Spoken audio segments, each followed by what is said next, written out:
Avec notre invité du jour, c'est Rachid Temal, bienvenue. Vous êtes sénateur socialiste du Val d'Oise, membre de la commission des affaires étrangères et de la délégation sénatoriale aux entreprises. Vous allez réagir à différents sujets et notamment à cette nouvelle journée de mobilisation des soignants. D'abord donc les soignants dans la rue pour continuer de faire pression. À quelques jours de la fin du Ségur, Olivier Véran a fait une première proposition hier soir, 300 millions d'euros de plus pour les salaires des médecins hospitaliers. Le compte n'y est pas, nous disent les syndicats. Avant d'en parler avec vous, Rachid Temal, le point avec Alizé Boissin et Pierre-Henri Holderbaum. Ils sont à nouveau dans la rue.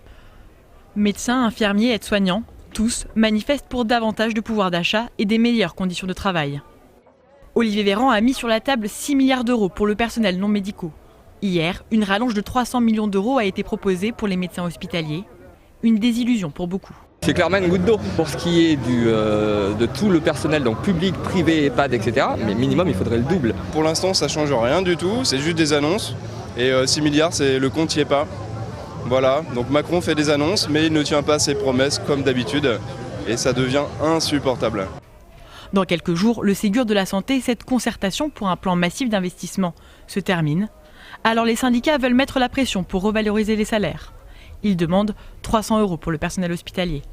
Il faut que le point d'arrivée corresponde à ce que les personnels du secteur de la santé, soignants, non soignants, attendent. On les a beaucoup applaudis, on a eu droit à de très belles paroles à leur encontre, on les a remerciés au moment où la crise était la plus tendue, la plus aiguë, parce qu'on savait qu'on avait besoin d'eux. Ça ne peut pas se traduire aujourd'hui par merci, bonsoir.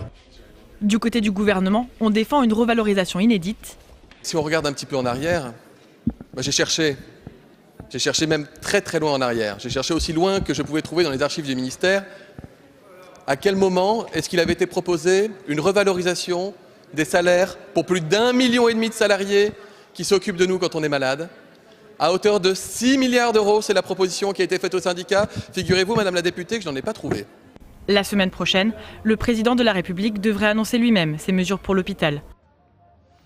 Et notre invité commente déjà en regardant ce sujet d'Alizé Boissin, Rachid Temal. Allons plus loin avec vous. 300 millions d'euros, c'est en plus des 6 milliards annoncés. On entend des soignants mécontents qui nous disent que le compte n'y est pas. Comment vous voyez cela ? Moi, je partage le sentiment des soignants, le compte n'y est pas. Et juste d'un mot d'abord, parce que j'ai bien compris qu'avec La République En Marche, il n'y a jamais de passé. Je rappelle que depuis maintenant plus d'un an, il y a des grèves jamais vues, pour reprendre l'expression du ministre, dans notamment les urgences. Si je prends le cas du Val d'Oise, on ferme des lits, on ferme des services, on ferme des hôpitaux. Et là, on vient dire, bon voilà, on fait une petite quête.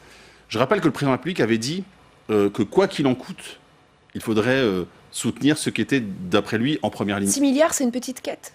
Quand vous mettez ça à l'eau de ce que chacun doit récupérer, ça fait une petite quête. Oui, c'est vrai. Et puis, dedans, donc, il y a la question des salaires, mais aussi, qu'est-ce qu'on fait des lits, des services ? Moi, je prends le cas du Val d'Oise à nouveau. On a été le dernier département de France métropolitaine à sortir de la zone rouge. Pourquoi ? Parce qu'il n'y a pas assez d'hôpitaux. Il n'y a pas de CHU, par exemple. C'est le seul département d'Île-de-France. Et il n'y a pas suffisamment, par exemple, de lits en réanimation. Il y en a 59 sur les 1600 de la région Île-de-France. Donc, par exemple, dans mon département, il faudrait réinvestir à la fois dans les personnels, mieux les payer, mieux les former, et en même temps sur les moyens. Ce n'est pas ce que nous propose ce gouvernement-là. Mais vous êtes d'accord que c'est un gouvernement qui arrive après aussi plusieurs années où on a essoré l'hôpital et qu'ils ne peuvent pas tout de suite sortir une enveloppe de 20 milliards. Mais ils ont pu, par exemple... Alors, sur le passé, bien sûr, il faut que chacun prenne sa part. D'ailleurs, M. Véran et d'autres étaient même dans d'anciens gouvernements ou d'anciennes majorités qui ont pris des décisions. Je sais qu'ils ont peu de mémoire, mais moi, je suis pour l'accepter. Il faut effectivement dire ce qu'il faut faire. Mais plus largement, quand il a fallu trouver de l'argent pour supprimer l'ISF, ou d'autres choses, le gouvernement a su trouver. Ça s'appelle des choix. Les choix. Donc, ce n'est pas ce choix-là que fait le gouvernement. Donc, moi, je pense qu'il faut remettre de l'argent dans l'hôpital, globalement, et dans la santé. Et d'ailleurs, sur toute la chaîne. Mais la question qui doit être derrière cela, et que devrait répondre le Ségur de la santé, c'est est-ce que la santé, c'est un bien, ou au contraire, un vrai service public ? Quand je dis ça, c'est pour dire simplement, est-ce que ça doit être à l'équilibre, ou c'est la qualité des services qui prime ? Est-ce que vous avez chiffré, vous, l'enveloppe nécessaire pour l'hôpital du côté des socialistes ? Est-ce qu'on a une idée ? Là, aujourd'hui, on voit, les syndicats avancent des chiffres. Moi, je ne suis pas spécialiste. Mais en tout cas, je sais que... Non, mais les socialistes ont travaillé sur le sujet, j'imagine. Mais on vous l'a dit, c'est 2 à 3 fois plus. Donc, il y a tout un travail qu'il faut mener. Donc, il y a la rémunération, et de remettre de réouverture de lits, réouverture de postes. Parce que ça, c'est essentiel, parce que, souvenez-vous, si on va remonter même aux Gilets jaunes, quand les gens vous disent que pour aller se faire soigner, c'est prendre la voiture, aller très très loin, vous avez un problème aussi. Donc ça renvoie d'ailleurs à ce qu'est la médecine de proximité. Parce que pendant très longtemps, et le gouvernement que je soutenais à l'époque n'allait pas dans le bon sens aussi, je le dis très tranquillement, c'était il faut rassembler les services, mais sauf qu'à la fin, on se rend compte que sur les maternités ou autres, aujourd'hui, ça s'appelle le désert français. Allez, et on le paye, je crois, dans ce qu'est le sentiment des Français. On va continuer, c'est l'heure du club d'Allons plus loin.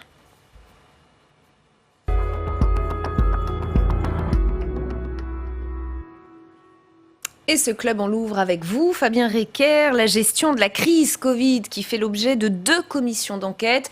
Une qui se déroule en ce moment même à l'Assemblée nationale, qui a commencé il y a 3 semaines. Et puis la deuxième, c'est celle du Sénat. Ça y est, elle a été votée officiellement aujourd'hui même. Et oui, c'est parti, Rebecca. Le principe de cette commission d'enquête a donc été adopté cet après-midi à l'unanimité par les sénateurs. Et signe que c'est un sujet important, il s'agira d'une commission d'enquête élargie, 36 membres. Cela afin que tous les groupes politiques puissent être représentés. Donc c'est un dispositif hors norme car le programme lui-même est très ambitieux. Jugez plutôt, la commission d'enquête se fixe 3 objectifs. Elle veut mesurer l'état de préparation ou plutôt d'impréparation de la France avant l'épidémie, faire le point sur la gestion de la crise elle-même, enfin tirer des conclusions pour l'avenir, notamment en allant voir chez nos voisins européens quels choix, quelles décisions pourraient nous inspirer en France. Bref, l'énoncé est très large. Un programme très très chargé. Comment le Sénat compte-t-il se démarquer du travail de la commission d'enquête de l'Assemblée ? On a posé la question à plusieurs sénateurs. L'Assemblée nationale mène, donc vous l'avez dit, ses propres travaux. Elle auditionnait aujourd'hui Agnès Buzyn, l'ancienne ministre de la Santé. Le rapporteur de cette commission d'enquête, c'est le républicain Éric Ciotti, un personnage dont on connaît les prises de position tranchées, ce qui donne à cette commission d'enquête un caractère très politique. Rien de tout cela au Sénat, du moins à en croire Alain Milon. C'est le président Les Républicains de la Commission des Affaires sociales. Il est médecin et c'est donc lui qui va présider les travaux de la commission d'enquête. Je vous propose de l'écouter. Je ne souhaite pas que la commission que nous allons mettre en place là dans l'après-midi soit une commission qui entretienne la polémique. Je souhaite qu'elle soit plus orientée vers la science, vers les scientifiques, vers les moyens futurs de lutter contre ce genre de virus, que de constater ce qui n'a pas marché dans la mise en place de la défense du mois de mars et du mois d'avril dernier. Voilà, donc pas de chasse aux sorcières, ni de recomptage des masques. Pour les sénateurs, il s'agirait plus de faire de la prospective, de tirer des enseignements de la crise pour être mieux armés face aux épidémies de l'avenir. C'est du moins ce que nous ont confirmé plusieurs membres de la commission, de droite comme de gauche. Par exemple, Bernard Jomier, sénateur socialiste de Paris, lui aussi est médecin. Il sera l'un des 3 rapporteurs de cette commission d'enquête. Je ne suis pas juge dans un tribunal, nous a-t-il confié, ajoutant qu'il s'intéressera, je cite, plus à la gouvernance qu'aux gouvernants eux-mêmes. On n'est pas là pour régler des comptes, ajoute un sénateur centriste. Il ne faut surtout pas confondre cette commission d'enquête avec celle sur l'affaire Benalla, prévient quant à elle une sénatrice Les Républicains. Et oui, l'affaire Benalla est décidément dans toutes les têtes à chaque commission d'enquête sénatoriale. Pas de procès politique, donc en perspective pour le gouvernement, pour le président de la République. Alors, en tout cas, ce n'est pas le souhait d'Alain Milon, mais on l'a vu, cette commission d'enquête est très élargie. L'énoncé de départ est assez vague pour laisser la place à des agendas plus politiques. Je vous propose d'écouter maintenant Patrick Kanner, c'est le président du groupe socialiste au Sénat. C'était cet après-midi au moment de l'explication de vote dans l'hémicycle. Dans son adresse aux Français du 13 avril dernier, le président de la République a eu un moment de sincérité, pour ne pas dire de lucidité, en parlant de failles, d'insuffisance dans la gestion de la crise. J'aimerais pas être ministre quand le président vous dit cela. Le rôle du Sénat est de déceler ces failles, ces insuffisances, pour les combler, les réparer et surtout les prévenir. Donc mieux vaut prévenir que guérir, mais on l'entend bien, la politique, elle, n'est jamais très loin. L'emploi du temps des sénateurs, en tout cas, est très serré, puisqu'ils veulent entendre tous les ministres de la Santé depuis 2010, ainsi que leurs directeurs généraux de la Santé, le tout avant la fin du mois de juillet, avant de reprendre leurs travaux en septembre. Rachid Temal, est-ce que vous attendez néanmoins de vos collègues qu'ils pointent peut-être des responsabilités individuelles au sein du gouvernement dans la manière dont la crise du Covid a été gérée ? Alors d'abord, moi je note que quand j'étais parmi les premiers à demander une commission d'enquête, le Premier ministre et d'autres nous avaient traités d'irresponsables. quand même assez surprenant quand un parlementaire dit, et quand on a vu en plus l'état de la crise. Ça, c'est le premier point. Deuxième point, moi, je ne suis pas dans la recherche, je crois que personne n'est en recherche de responsabilité individuelle. Il y a deux éléments, je pense, qu'il faut avoir en tête. Le premier, c'est comprendre ce qui s'est réellement passé. Je crois qu'on doit ce devoir de transparence aux Français, et encore, j'allais dire peut-être plus encore, à ceux qui sont aux familles qui ont été touchées par le deuil, par la maladie, etc. Et on ne peut pas dire, il ne s'est rien passé. Voilà. Donc il y a un moment de savoir ce qui s'est réellement passé, qui a dit quoi. Et vous le voyez bien, le DGS, M. Salomon, la ministre, etc. À un moment, il y a des décisions qui ont été prises, il faudra que chacun s'en explique, en disant, pas à l'aune d'aujourd'hui, que chacun dit, à ce moment-là, j'ai pris telle décision parce que tel niveau de responsabilité ou tel niveau d'information, voilà. Et puis deuxième élément, il y a aussi de savoir, pour améliorer effectivement, comment dorénavant, quand il y a des premiers cas à la fin de l'automne, la fin de l'année dernière en Chine, comment demain, s'il y avait dans d'autres pays, comment à partir de là, il y a j'allais dire des signaux faibles, comment on peut les récupérer, les analyser et prendre un certain nombre de mesures. Moi, je suis pour un travail exigeant. Je crois que le Sénat sait le faire.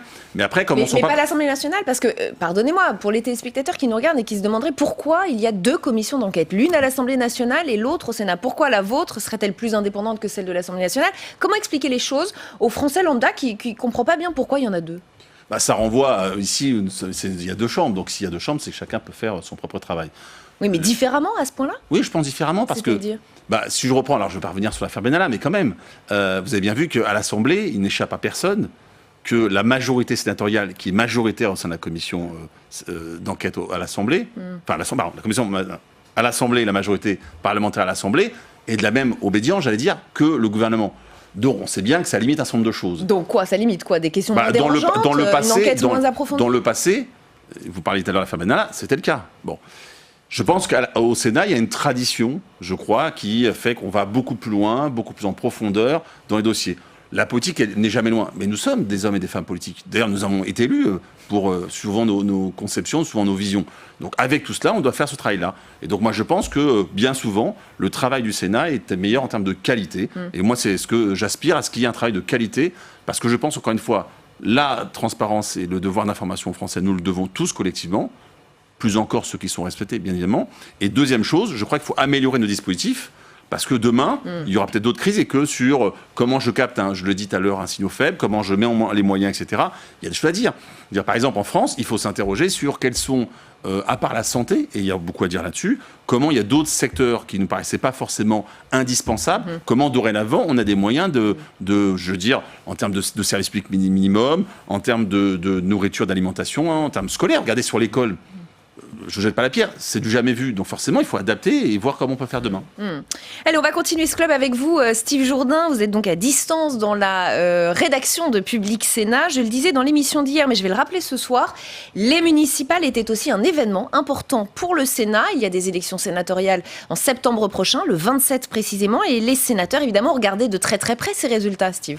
Le Sénat renouvelle la moitié de ses sièges au mois de septembre. Au total, ce sont plus de 140 sièges de sénateurs qui sont donc concernés. Alors cette élection se fait au suffrage universel indirect. Ce sont les grands électeurs qui élisent les sénateurs. Or, ces grands électeurs sont composés à 96% de conseillers municipaux et de leurs délégués, ce qui veut dire que les élections municipales de dimanche dernier vont avoir une influence déterminante sur le visage du Sénat pour les prochaines années. Précisément, regardez les résultats du scrutin municipal de dimanche et du premier tour. Le Sénat devrait rester à droite. C'est en tout cas l'espoir de la majorité sénatoriale. En ce qui concerne le groupe LR au Sénat, 79 sénateurs sur 142 sont renouvelables. Renouvelables, ça veut dire qu'ils doivent se faire réélire. La campagne a d'ailleurs déjà commencé. Les sénateurs sont déjà sur le terrain pour tenter d'obtenir les faveurs de ces grands électeurs. Bruno Retailleau, président du groupe LR au Sénat, était quant à lui hier sur le plateau d'audition publique. Et pour lui, le Sénat serait bel et bien toujours à droite au mois de septembre. Écoutez.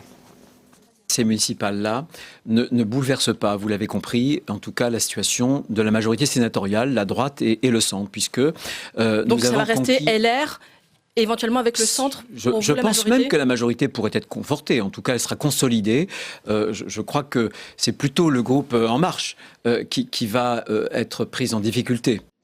Ouais, le groupe En Marche en difficulté selon Bruno Retailleau. C'est vrai, le groupe de la majorité présidentielle compte actuellement 23 sénateurs. Or, 10 d'entre eux sont renouvelables. Et au regard du score de la République En Marche au municipal, la bataille pour la réélection risque d'être très rude, Rebecca.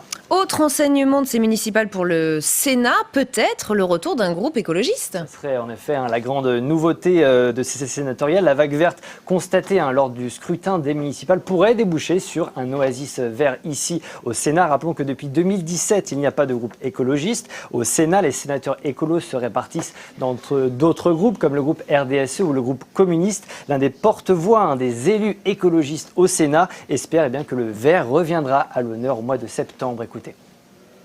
Je pense qu'il y aura un groupe écologiste au Sénat. Je vous rappelle qu'en fait, il y a 3 ans, il nous a manqué 2 personnes pour avoir un groupe. Là, les victoires à Bordeaux, à Marseille, à Strasbourg, beaucoup de villes moyennes qui basculent, je pense au Finistère. Le calcul est vite fait. Oui, il y aura un groupe écologiste au Sénat. Ça sera même, je pense, un groupe assez conséquent. Moi, je mets la barre aujourd'hui à plus ou moins 20 membres dans ce groupe.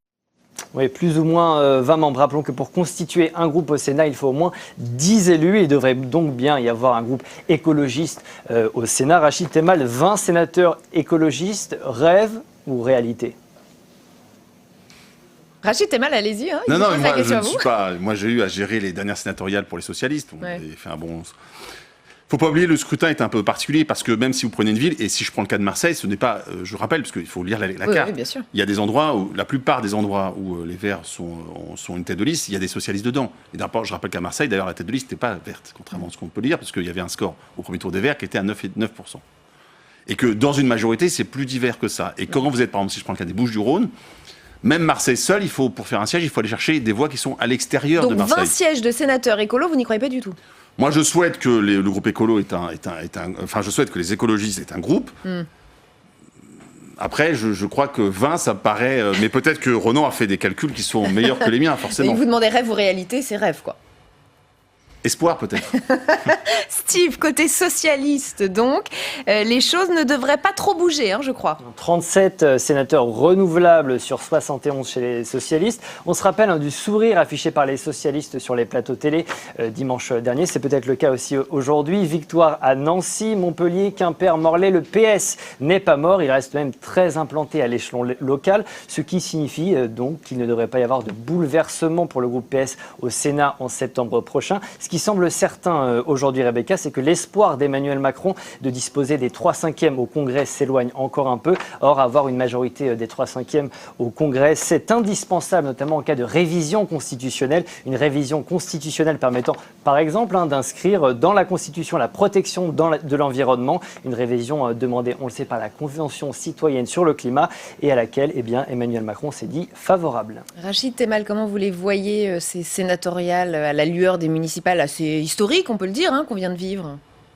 Historique à quel égard? Cette vague verte, alors on l'appelle vague ou autre chose, en tout cas cette poussée écologiste qui a un vrai impact. Il y a une progression manifeste des écologistes. Je dis juste qu'après, il faut regarder tous les chiffres. Si je prends ma famille politique, les socialistes, nous sommes le premier réseau d'élus à gauche et très très largement devant toutes les autres formations politiques. Et le deuxième réseau en France derrière LR. Donc moi, je veux bien que chacun... Mais quand on regarde ça, c'est ça la réalité. C'est-à-dire, je crois que les Français, pour les socialistes en tout cas, ont fait confiance à ce qu'ils sont capables de porter comme politique publique. Et bien évidemment, nous sommes, et c'est mon choix aussi, nous sommes pour l'union de la gauche et des écologistes. Donc nous faisons là où on peut, au maximum. On a quand même le sentiment que vous êtes un peu agacé par ces termes employés de vague verte, de cette écologie qui monte, moi, personnellement, qui vous ferait de l'ombre en fait. Alors, à vous, socialistes, pas à vous personnellement. Ah oui, non, nous ne sommes pas, je ne crois pas, nous soyons agacés. On regarde juste les chiffres, on rappelle juste les données. On dit juste, OK, il y a une progression comme jamais, puisqu'ils avaient un maire à Grenoble, une ville de plus de 100 000, ils en ont plusieurs, dans des cas de coalition avec les socialistes. Donc je n'ai pas de souci avec cela. Je dis juste que, dans votre souci de précision, je rappelle les données. Voilà. À partir de là, et moi, comme je suis un partisan de l'union, de la gauche et des écologistes, j'ai pas de problème avec quoi que ce soit. Je rappelle les faits. Donc je pense que pour notre groupe à nous socialistes, on devrait maintenir, je pense qu'on serait dans le même on sera dans le métiage. Et effectivement, la République en marche, je crois que ce sera plus compliqué pour elle. Et je crois que le Sénat sera assez stable parce que, encore une fois, je le dis, c'est faire des sièges au sénatorial, c'est un peu plus compliqué. Mais en tout cas, ce que je note, c'est que pour les socialistes, alors qu'on nous expliquait qu'on devait disparaître, la réalité n'est pas celle-là. Et encore d'un mot sur les écologistes. Matin sur Public Sénat, Joël Labbé nous disait l'écologie est ancrée à gauche, la gauche humaniste, la gauche solidaire, la gauche du futur. Vous êtes d'accord avec ça? Faut être honnête, il y a un débat au sein d'Europe Écologie Les Verts. Parce que d'abord, l'écologiste, ça ne peut pas se résumer, ça ne se résume pas à Europe Écologie Les Verts. Dire, il y a beaucoup de maires socialistes qui depuis très longtemps font de l'écologie. On peut prendre Anne Hidalgo à Paris, par exemple, mais beaucoup d'autres. Ça, c'est le premier point. Deuxième point, il y a un débat au sein d'Europe Écologie Les Verts. Je rappelle qu'il a fallu attendre 84-85 avec Voinel pour qu'il s'ancre à gauche. Et qu'aujourd'hui, chez les Verts, il y a un débat sur ceux qui disent finalement, on est une force au-dessus tout le clivage droite-gauche. Il y en a d'autres qui disent qu'il faut aller avec la gauche. Et d'autres qui disent parfois même peut-être qu'ailleurs, ce serait même encore plus simple. Bon, il y a un débat dans leur famille politique. Mais moi, je suis d'accord je souhaite que les écologistes s'ancrent effectivement plutôt totalement à gauche. Je crois que quand vous êtes écologiste, et par rapport à la droite, par exemple, où c'est plutôt le libéralisme, je crois qu'il y a une forme de contradiction. Et c'est exactement le débat qu'on aura dans quelques minutes. Jonathan Dupriez, l'écologie, c'était le grand sujet d'Emmanuel Macron aussi, au lendemain de ses municipales. Il a fait plusieurs annonces sur lesquelles nous reviendrons évidemment tout à l'heure. Mais il y en a une en particulier qui nous a interpellés, c'est l'annonce de possibles référendums, et au pluriel, deux référendums. Voilà Rebecca, vous le dites d'ailleurs, vous insistez sur le mot possible, parce qu'à ce stade, il reste beaucoup de choses à préciser. C'est on va dire, des pistes, que le chef de l'État a lancé hier. Donc ce seraient deux référendums qui ne seraient pas identiques à la fois sur le fond et sur la forme. Alors si on prend les annonces dans l'ordre, le premier référendum dont parle le chef de l'État, il pourrait voir le jour d'ici à 2021. Il s'est engagé à consulter les Français sur l'introduction des notions de biodiversité, d'environnement et de lutte contre le réchauffement climatique dans l'article 1er de la Constitution. Je vous le cite, le président hier, les symboles comptent, dit-il.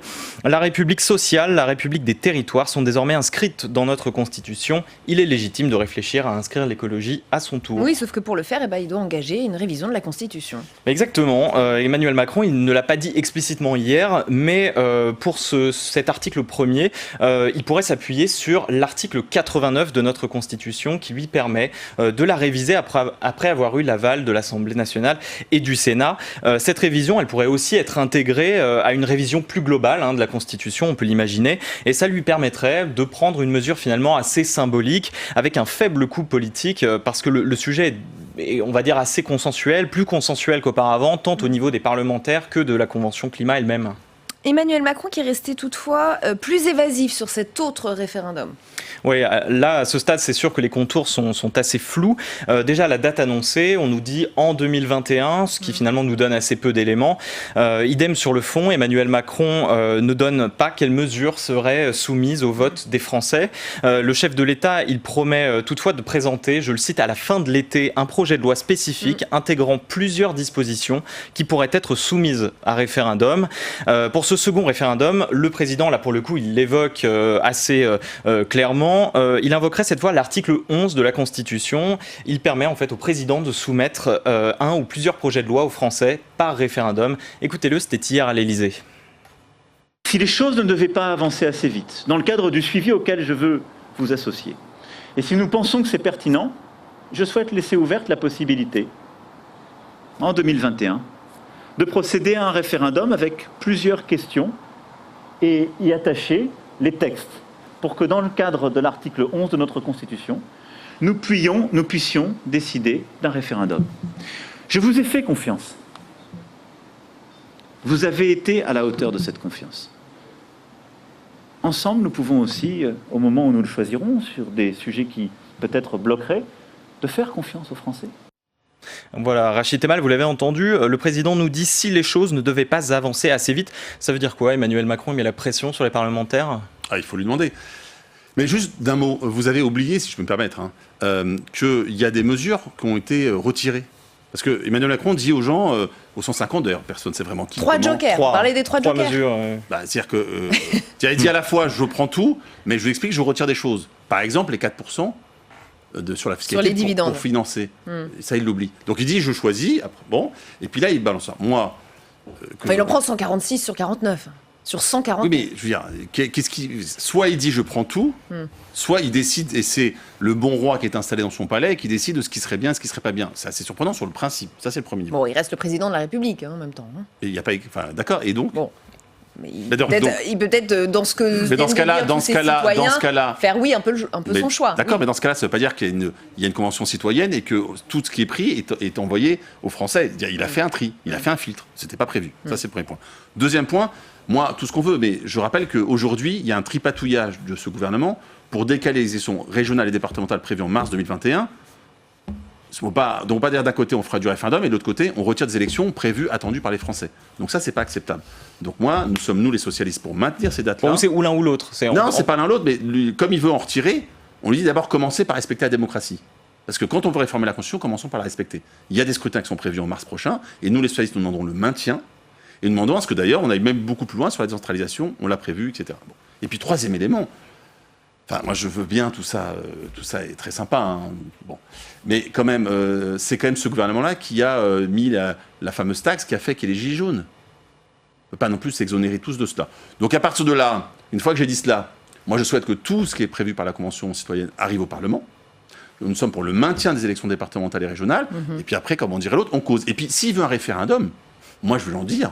Faisons un référendum sur sa réforme des retraites, par exemple. Je crois que ça l'intéresse aussi les Français. Faisons un référendum sur sa réforme de l'assurance chômage. Allez, Jonathan, continue. Vous voyez, comme il veut prévoir plusieurs référendums, je lui en donne encore. Voilà. Qu'il fasse un référendum sur l'assurance chômage et sur son projet de retraite, parce qu'on nous dit... Peut-être vous entendra-t-il, en tout cas. On nous dit à l'Élysée, je dis dans les gazettes, comme dirait l'autre, que le projet va revenir. D'ailleurs, ce serait même un sujet, je crois, de discorde avec Édouard Philippe. Donc voilà, mettons des vrais référendums sur la table aussi. Il y a aussi un autre point, c'est que si Emmanuel Macron propose ce fameux deuxième référendum avec toute une batterie de mesures, en fait, il va passer outre la Convention climat, parce qu'en fait, la majorité de ses membres, ils s'étaient montrés très très hostiles au vote justement groupé de différentes mesures, et ils jugent en fait ça trop risqué de lancer ces mesures qui sont parfois assez techniques, de les lancer comme ça aux Français sur un vote oui ou non, alors que voilà, eux, ça fait des mois qu'ils travaillent dessus, et eux, on n'aurait peut-être pas un avis, on va dire, aussi éclairé que la Convention climat. Donc encore des citoyens déçus par Emmanuel. Alors justement, on l'a entendu, le chef de l'État dit vouloir faire confiance aux Français. Est-ce qu'il ne met pas aussi son avenir dans la balance avec ces histoires de référendum ? C'est un peu le risque. Le principal écueil, en fait, ce serait pour lui que finalement ces référendums se transforment en un vote pro ou anti-Macron, en vérité. On a tous en mémoire le référendum, le fameux de 1969, qui portait d'ailleurs, entre autres, sur la réforme du Sénat, qui avait précipité le départ du général de Gaulle de l'Élysée. Mais plus encore que le risque d'un vote sanction, Emmanuel Macron pourrait en fait perdre la mobilisation de l'électorat sur la question de l'écologie, parce que là on parle quand même d'échéance à 1 an, donc c'est un risque politique potentiel, et voire pire, il pourrait même offrir un boulevard peut-être à Europe Écologie Les Verts qui se retournerait contre lui pour 2022, donc c'est un pari risqué, c'est en tout cas ce que nous disait le politologue Benjamin Morel tout à l'heure. Beaucoup plus qu'un vote sanction, je pense que le risque, c'est une forme de désintérêt. C'est-à-dire qu'on va rentrer dans une phase de crise sociale. Est-ce que la priorité écologique sera aussi forte dans l'ensemble de la population pour entraîner une mobilisation massive ? C'est loin d'être évident, d'autant plus que jouer sur le terrain de l'adversaire, en l'occurrence Europe Écologie Les Verts, c'est souvent le crédibiliser, lui donner une voix, lui donner une aura. À 1 an des présidentielles pour Emmanuel Macron, cette stratégie-là, c'est un peu qui tout double. Voilà, donc qui tout double, vous l'avez entendu. En tout cas, on comprend bien qu'Emmanuel Macron essaie de répondre indirectement à cette vague verte des municipales et aussi peut-être trouver le nouveau souffle pour son quinquennat. Et on s'arrêtera là. Merci infiniment. Merci Rachid Temal d'avoir passé cette demi-heure avec nous. Merci. Et avec nous pour le grand débat d'ALPL ce soir, Sandra Regol, bienvenue. Vous êtes secrétaire nationale adjointe d'Europe Écologie Les Verts. Olivier Babot est également avec nous, mais à distance. Bonsoir Olivier. Président fondateur de l'Institut Sapiens, professeur de sciences de gestion à l'Université de Bordeaux et auteur d'une tribune dans le Figaro Vox, ce que cette vague verte a d'inquiétant. Philippe Murer est également avec nous ce soir, bienvenue. Vous êtes économiste et auteur de Comment réaliser la transition écologique, un défi passionnant qui vient tout juste d'être publié. Et Mathieu Cuip, bienvenue. Bonsoir. Vous êtes délégué général de l'Union des démocrates et des écologistes. Merci à tous les 4 d'être avec nous. À la lueur des annonces faites par Emmanuel Macron, Sandra Regol, est-ce que vous diriez qu'Emmanuel Macron, le chef de l'État, a pris un virage écolo ? Je dirais qu'il est toujours aussi fin tacticien et aussi bon communicant, que ses discours sortent toujours un petit peu du lot, mais que quand on parle le Macron, au bout de 3 ans de mandat, on sait lire entre les lignes. Et les lignes, elles sont très claires. D'une part, il n'y a ni calendrier, ni ordre de passage des différentes choses. Et surtout, Emmanuel Macron explique à l'ensemble des citoyens et citoyennes rassemblés quelque chose de très clair. Certes, il remplira son mandat, à savoir répondre à l'essentiel des éléments. Mais il refuse une chose très importante. Il refuse de dire que la priorité va à la protection de l'environnement. Il leur explique, tout de go, que les raisons économiques passeront toujours avant l'urgence écologique. Et alors moi, je l'ai écouté ce discours, il dit bien que l'écologie sera désormais au cœur d'une économie. Au cœur, oui. Et donc, il refuse d'inverser la hiérarchie des normes. C'est-à-dire qu'il considère que même si l'environnement est altéré, légèrement, eh bien l'économie continuera. Donc il refuse d'entendre le message qui vient de ses citoyens, qui dit que tant que la hiérarchie des normes ne sera pas inversée, on aura un souci. Et je prends un deuxième exemple là-dedans, très significatif. Pour les citoyens, il y avait la taxation des dividendes, qui était un outil de financement très important. 4%. C'est aussi ce qu'il choisit de refuser. Il ne refuse pas le montant, il ne propose pas de le diminuer, il ne propose pas une alternative. Or, le même Emmanuel Macron n'avait aucun souci à taxer les ménages, et particulièrement les plus modestes, en appliquant la taxe carbone que sur les ménages. Donc là, il ménage le monde de l'entreprise selon vous. Enfin, il fait plus que ménager le monde de l'entreprise. Il considère que rien ne passe avant l'entreprise. Mathieu Cuyp. Je pense qu'on n'a pas entendu tout à fait le même discours, et on a entendu un certain nombre déjà de discours d'Emmanuel. Dans le sac, si vous voulez la version imprimée, je peux vous le présenter. Macron, vous verrez que c'est très éclairant. En réalité, je crois qu'il y a un tournant. D'abord, il y a le président de la République qui a organisé cette fameuse convention citoyenne, qui a donné la parole à 150 citoyens tirés au sort, et ça, c'est une première. Et puis, on aurait pu faire des travaux de cette convention citoyenne, au fond, un énième rapport qu'on aurait mis sur une étagère. Ça a été fait par le passé, des comités Théodule consultatifs. Et là, le président de la République s'est emparé du sujet et a dit que, effectivement, le Parlement, et peut-être même les Français par référendum, auront à s'exprimer sur les propositions de la convention citoyenne. Le président de la République, il a été quand même relativement clair, et je crois qu'il ne faut pas opposer en permanence économie et écologie. Je pense que la position qui consiste à dire que l'économie doit évidemment se parer d'écologie et de respect de l'environnement est une position qui est évidente, qui est aujourd'hui parfaitement acquise au sein du gouvernement et de la majorité, et très largement de l'opinion publique. Alors cette majorité devient-elle soudain écolo? Est-ce un réveil opportuniste ou tactique, comme vous l'avez dit, Sandra Regol? Pas du tout, répond la marcheuse Olivia Grégoire. Je vous lis ses déclarations. Je ne laisserai pas dire que nous n'avons rien fait pour l'écologie. Au contraire, nous sommes sortis des incantations pour la mettre dans la vie quotidienne.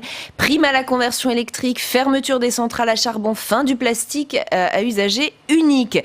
Écoutons aussi ce qu'en pense Frédéric Marchand. Il est sénateur En Marche et il est au micro de Quentin Calmet en salle des conférences, et je vous donne la parole ensuite. Oui, Rebecca, je me trouve avec Frédéric Marchand, sénateur LREM du Nord. Monsieur Marchand, bonjour. Vous étiez à l'Élysée hier pour écouter le chef de l'État. Est-ce que ce discours d'hier, vous diriez que c'est un tournant écologique de la part du gouvernement et de la part du chef de l'État? Je ne parlerai pas de tournant écologique, je vais plutôt user d'une métaphore cycliste, je dirais plutôt un changement de braquet. Un changement de braquet, et là, effectivement, on passe en mode accéléré pour aller plus vite parce qu'il y a vraiment une urgence qui s'impose. Et alors, qu'est-ce que vous retenez dans ce discours? Certains ont dit qu'il y avait beaucoup d'engagement, de volonté, mais que les mesures concrètes, elles n'étaient pas encore au rendez-vous. Les mesures concrètes ne peuvent pas être au rendez-vous, puisque effectivement, sur les propositions qui ont été faites par la Convention, le président s'est engagé à ce qu'elles soient 146 sur 149, à ce qu'elles soient livrées sans filtre au Parlement, demande qui avait été faite par quelques parlementaires, dont moi à titre personnel, des traductions réglementaires, l'hypothèse d'un référendum. Donc la boîte à outils existe, et maintenant il ne reste plus qu'à les piocher dans la boîte à outils pour faire en sorte que ces 146 propositions deviennent réalité. Aidez-nous à comprendre, idéologiquement parlant, où est-ce que se trouve la ligne politique sur l'écologie du chef de l'État? Est-ce que par exemple elle est très différente de celle de Europe Écologie Les Verts? Le chef de l'État l'a dit et répété, et ça a été partagé par les conventionnels avec qui j'ai longuement discuté et qui ont vraiment apprécié le ton et l'écoute du président. On est sur une écologie, j'ai envie de dire, humaniste et cohérente. Une écologie qui doit être partagée par toutes et tous et qui ne peut surtout pas être imposée, mais qui est quand même sur des principes fondateurs. Et qui est par exemple compatible avec l'économie de marché ? qui me paraît tout à fait compatible avec l'économie de marché, puisque, contrairement à ce qu'on a pu entendre et un des procès qui a été fait à cette Convention citoyenne pour le climat, on parlait de gens qui n'avaient comme seul objectif que la décroissance. C'est vraiment de la caricature. Et comment est-ce que vous percevez le clivage entre écologie utopiste, on a pu entendre, écologie de terrain réaliste? Est-ce que vous diriez qu'il y a deux conceptions qui ne sont pas conciliables de l'écologie? Je crois que comme dans notre société, comme dans bon nombre de domaines, il y a un tas de conceptions qui s'opposent et c'est ça ce qui fait finalement le sel de la vie quotidienne. Alors derrière, moi je suis un adepte de la philosophie de Jaurès, aller vers l'idéal en passant par le réel et faire en sorte que ce réel soit partagé. Et je pense que c'est la voie qui est aujourd'hui tracée à la fois par les conventionnels et par le président. Eh bien, merci beaucoup Frédéric Marchand pour votre réaction au micro de Public Sénat. Merci beaucoup Quentin. Philippe Meurer, comment vous voyez cela? Une écologie humaniste et cohérente, compatible avec l'économie de marché? Oui, ça ne veut pas dire grand-chose.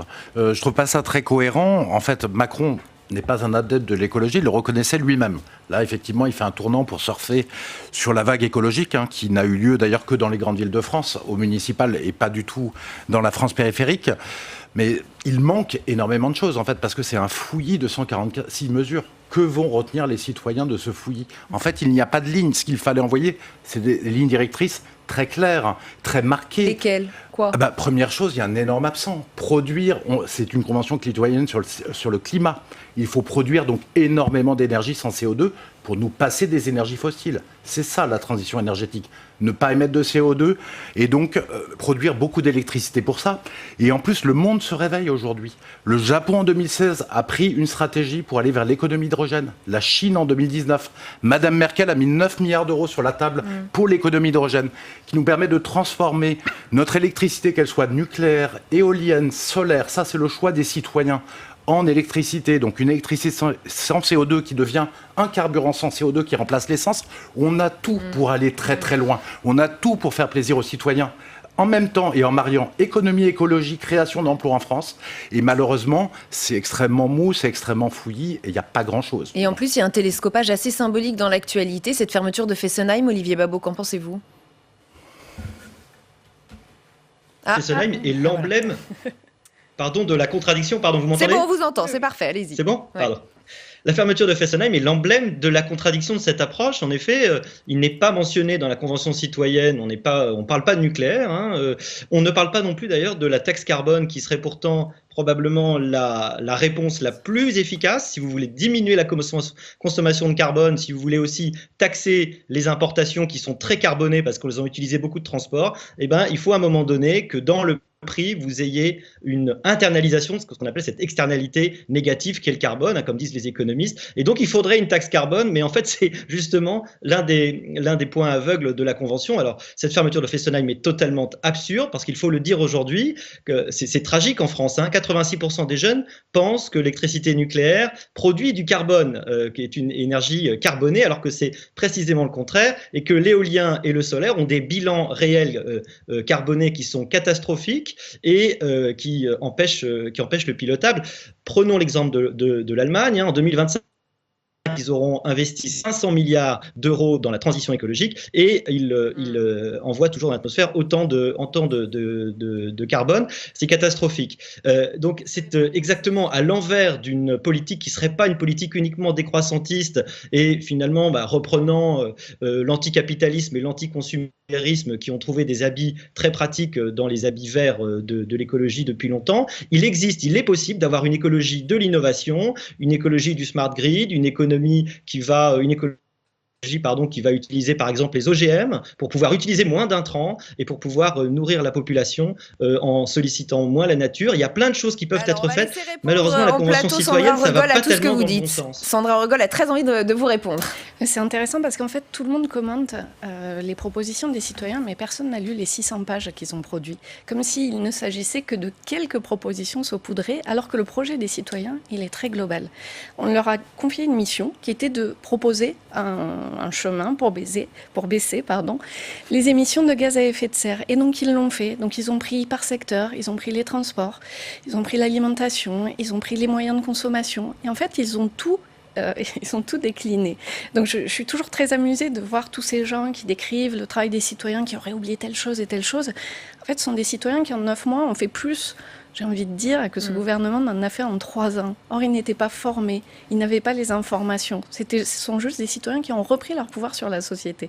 Et j'en ai un peu assez aussi, mais j'ai l'habitude avec l'Institut Sapiens d'entendre que l'Allemagne produit toujours autant d'émissions, tout ça. L'Allemagne a divisé par 2 sa production en charbon. Alors oui, il y a une centrale qui est construite, mais ils ont tout transvasé sur l'énergie renouvelable, ce qui leur permet... Oui, enfin, elle émet 10 fois plus de CO2 que la France pour son électricité, soyons honnêtes, Sandra Rigol. Vous compléterez après si vous voulez, hein, je ne vous ai pas coupé la parole. Donc voilà. Donc tout ça est quand même problématique parce que votre intervenant précédent disait la boîte à outils est là, il n'y a plus qu'à se servir. Non, en fait, c'est un projet global. Ce que proposent ces citoyennes et ces citoyens, c'est de passer de la société de consommation de masse, là où on n'arrête pas de s'endetter en consommant des objets qui sont programmés pour s'écrouler très vite, et donc qu'on jette et qu'on rachète, et des objets qui, par ailleurs, sont souvent produits à l'étranger, au détriment du travail ici, etc., etc., de passer de cette société qui, pragmatiquement, il faut le reconnaître, ne fonctionne pas, à une société, on va dire, de la réparation de masse, dans laquelle il y a des emplois répartis sur les territoires, moins d'émissions de gaz à effet de serre. Pour ça, ils ont proposé un plan global. N'en déplaise à ces messieurs, il n'y a pas juste 146 propositions, mais bien une pensée d'ensemble. Mathieu Cuy. Oui, effectivement, le travail de la Convention citoyenne a été très large, au-delà des 146 ou 149 propositions qui ont été en tout cas médiatisées. Juste pour revenir sur Fessenheim, j'ai envie de vous dire, engagement pris, promesse tenue dans la majorité, c'est-à-dire que le président de la République s'était engagé pendant la campagne présidentielle, vous vous en souvenez, à fermer Fessenheim, qui avait été une promesse portée déjà par François Hollande dès 2012, avec Europe Écologie Les Verts au gouvernement à l'époque, et la centrale n'avait pas été fermée, on avait repoussé de mois en mois, d'année en année. Ça y est, la centrale est fermée, elle avait 43 ans, elle avait été conçue pour durer 40. Aujourd'hui, il faut absolument accélérer sur les énergies renouvelables, jouer au fond une forme de mix énergétique. On vise 50-50. Certains vous diront toujours qu'on peut aller plus loin, plus vite, plus fort. Je pense que l'objectif qui est fixé de 50-50 est bon, avec évidemment l'obligation de s'y tenir, de tenir ce cap. Je pense aussi que cette majorité a envie de s'engager plus vite sur ces sujets. On va voir maintenant. La Convention citoyenne a fait des travaux, elle a rendu ses propositions, sa mission est aujourd'hui terminée, et moi j'espère que les textes maintenant vont arriver à l'Assemblée, les parlementaires vont s'en saisir, et j'espère aussi, et moi en tout cas j'en appelle, à un référendum pour que l'ensemble des Français, et plus seulement ces 150 citoyens, s'emparent du sujet comme ils l'ont fait aux dernières élections municipales. La question ce soir est aussi de savoir de quelle façon on protège mieux l'environnement. Quand on vous entend ce soir, et c'est frappant, et je suis sûre que vous êtes tous en faveur de la protection de l'environnement, mais vous avez tous des manières différentes et des approches différentes. Est-ce qu'il y a une bonne écologie ou une mauvaise écologie, une écologie qui serait pragmatique, réaliste, versus une écologie utopiste, incarnée par des doux rêveurs, complètement déconnectés des réalités? Avant de vous poser la question, et notamment à vous, Philippe Murin, je voudrais que vous écoutiez ce qu'on disait ce matin sur notre plateau. Aurélien Pradier, le LR, il était l'invité de Public Sénat. Écoutez. Je suis profondément écologiste. Je crois profondément à la rénovation de notre modèle de consommation, de notre modèle économique, pour retrouver des grands équilibres, y compris avec notre milieu naturel. Mais je ne crois pas à l'écologie punitive, à l'écologie des nantis, à l'écologie des beaux quartiers. Et les 110 km/h, c'est l'archétype de cette écologie des beaux quartiers. Alors lui aussi, il est écolo. Philippe Murin, expliquez-nous comment tout le monde peut être écolo, mais personne n'est d'accord sur la manière de protéger l'environnement. Pour simplifier, moi je dirais qu'il y a 2 types d'écologie. Il y a l'écologie bourgeoise qui plaît aux grandes villes, qui ont voté pour elle, c'est-à-dire Europe Écologie Les Verts. Donc un peu ce que dit Aurélien Pradier. Il a tout à fait raison, c'est une écologie qui se base notamment sur la taxation, qui demande la taxation des carburants, et donc les riches vont pouvoir se les payer, et les pauvres vont avoir beaucoup de problèmes, notamment dans les campagnes, mais pas seulement. Et il y a une écologie populaire, et qui, elle, doit passer par l'État, première chose, qui est parce que c'est un projet collectif, l'écologie. Sans État, vous pouvez rien faire. Les entreprises, elles vont se disperser. Et en plus, c'est pas leur rôle de faire... C'est qui cette écologie populaire? Elle existe, cette écologie? Non, moi, j'essaye de l'incarner, qui est une écologie gaulliste, en fait, c'est-à-dire avec des grands plans pour passer, ce que j'explique dans mon livre, à 100% d'agriculture bio en 15 ans, pour passer à 0% d'énergie fossile, 100% d'énergie sans CO2 en 20 ou 30 ans. Et je le montre dans mon livre qu'elle pourrait créer 3 à 4 millions d'emplois. Donc une écologie qui ne laisserait personne sur le bord de la route, voilà. Tout le monde, une écologie inclusive. Mais pour ça, c'est pas le marché qui doit faire, parce que le marché, il va coûter très cher. Il va faire en sorte que ça va mettre beaucoup de temps. Regardez la voiture électrique. Il a fallu 20 ans pour baisser le prix de la voiture électrique. Parce que c'est un échec de marché. Parce que le marché produit, comme les voitures électriques sont chères, elles sont produites en petite série. Comme elles sont produites en petite série, c'est cher. Est-ce qu'on va faire pareil pour les voitures hydrogène ? Non. Donc c'est à l'État de donner des dates butoirs. Par exemple, de dire dans les grandes villes, dans ce cas-là, dans 5 ans, il n'y a que des voitures hydrogène neuves qui peuvent être achetées, pas les voitures anciennes. Et là, vous produisez en grande série, et là, donc, vous amenez immédiatement le prix des produits écologiques à des prix raisonnables. Olivier Babot, vous êtes d'accord avec cela ? Europe Écologie Les Verts incarnerait, et je vous laisserai répondre évidemment, Sandra Regol, une écologie de bobos, de gens plutôt favorisés, de métropoles, de gens déconnectés. C'est aussi ça que vous pensez ? Vous parliez de doux rêveurs, moi j'ai plutôt envie de parler de durs rêveurs, parce que les propositions en fait sont effectivement à base de taxes, de punitions, d'interdictions et de changements volontaires. Et je crois que l'intervenante l'a bien dit, l'agenda derrière est toujours le même, c'est un agenda de changement de société. C'est une opposition fondamentale à la société de consommation, à la façon dont on fonctionne, et en réalité au droit de propriété aussi, et à la libre recherche du bonheur. Derrière, vous avez cette idée-là qu'il va falloir subordonner la volonté individuelle à la volonté collective, et cette idée d'écocide complètement absurde, extrêmement compliquée et dangereuse à mettre en œuvre, parce qu'au nom de l'écocide, vous allez pouvoir tout justifier. D'ailleurs, entre parenthèses, la fermeture d'une centrale nucléaire en ce moment, ce serait un crime d'écocide, parce que changer l'environnement, l'être humain le fait depuis des dizaines de milliers d'années en réalité. Si l'environnement, si les végétaux, si les animaux sont tels qu'ils sont, c'est parce qu'on les change en fait, et qu'on les utilise. Donc cette idée qu'il va falloir complètement déifier la nature et ne plus la bouger, en fait derrière c'est un projet politique de domination et de prise de pouvoir qui me paraît extrêmement clair. Et c'est vraiment dommage parce que cette question écologique, elle devrait pas être monopolisée par cette vision qui est décroissantiste. Encore une fois, il faut 0,9% seulement des gaz à effet de serre, c'est la France. On a divisé par 2 depuis les années 90, l'industrie et la construction ont divisé par 2 leurs émissions de gaz à effet de serre. Donc la réalité, c'est que on progresse énormément, c'est que nous, on est plutôt les plus vertueux, et que si on est les seuls à agir en plus, ça n'aura aucun effet. Donc oui, les réponses, elles sont complexes parce qu'elles sont à apporter au niveau mondial, elles sont technologiques, elles sont pas simples, mais ça ne veut pas dire qu'il n'y a pas un combat à lutter, à mener. Mais je crois qu'en ce moment, avec cette écologie punitive, décroissantiste, on est en train de perdre en réalité énormément de temps et d'aller dans une impasse. Alors, beaucoup d'accusations dans tous vos propos. Je vais évidemment laisser répondre Sandra Regol, mais peut-être, comment vous expliquez ces réactions épidermiques ? Est-ce que c'est vrai qu'Europe Écologie Les Verts a peut-être laissé entendre ou laissé croire que Europe Écologie Les Verts, ce serait la bonne écologie et que tout le reste, ce serait de la mauvaise écologie ? On n'a jamais dit ça. On a toujours dit d'ailleurs que même le vote de dimanche, c'était pas le vote d'Europe Écologie Les Verts, c'était le vote d'un changement culturel, d'une demande d'écologie, et qu'aujourd'hui, c'était vers nous que ça se tournait, mais ça se tourne vers nous parce qu'on a mis en place des listes citoyennes qu'on a accompagnées, donc on a fait émerger des compétences à travers toutes les villes, et c'est ça qui fonctionne. C'est-à-dire qu'on ne dit pas aux gens ce qu'ils doivent faire, on ne leur dit pas comment ils doivent vivre, on ne leur dit pas comment ils doivent penser.